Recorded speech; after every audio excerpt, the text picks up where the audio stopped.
लग्नाचे दागिने म्हणजे श्रीमंत पेशवाई दागिने, नाशिकचे सुप्रसिद्ध सराफ मयूर अलंकार सराफ।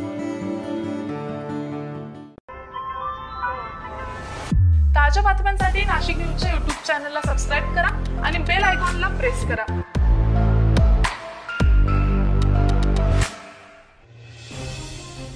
12 ज्योतिर्लिंगांपैकी एक ज्योतिर्लिंग असणारे त्र्यंबकेश्वर येथे गर्दी नियंत्रण करण्यासाठी त्र्यंबकेश्वर मंदिरात आता ऑनलाईन पास सुविधा करण्यात येण्याची शक्यता आहे। 2 दिवसात मंदिर समितीच्या विश्वस्त मंडळांच्या होणाऱ्या बैठकीत ऑनलाईन पासबाबत चर्चा होणार असल्याचं समोर येत आहे।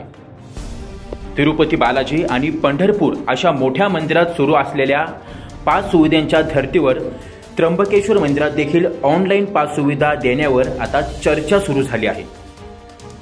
दरम्यान सर्वात महत्त्वाची बाब म्हणजे ऑनलाईन पासवर देण्यात येणाऱ्या वेळेमध्येच भाविकांना मुखदर्शनाची सुविधा देखील उपलब्ध करून देणार असल्याचं देखील समोर येत आहे। गेल्या काही महिन्याभरापासून त्र्यंबकेश्वर मंदिरात भाविकांची होत असलेली मोठ्या प्रमाणावर गर्दी, यासाठी आता गर्दी नियंत्रण करण्यासाठी त्र्यंबकेश्वर मंदिरात ऑनलाईन पास सुविधा सुरू होणार असल्याची शक्यता समोर येत आहे।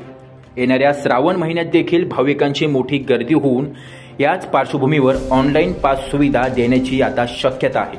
दरम्यान त्र्यंबकेश्वर येथे येणाऱ्या भाविकांना काही पासे मोफत मिळणार असून तर काही पासेसवरती शुल्क देखील आकारण्यात येणार असल्याचं समोर येत आहे। दरम्यान ऑनलाईन पासवर किती दर ठेवायचे याबाबत बैठकीत निर्णय होणार आहे।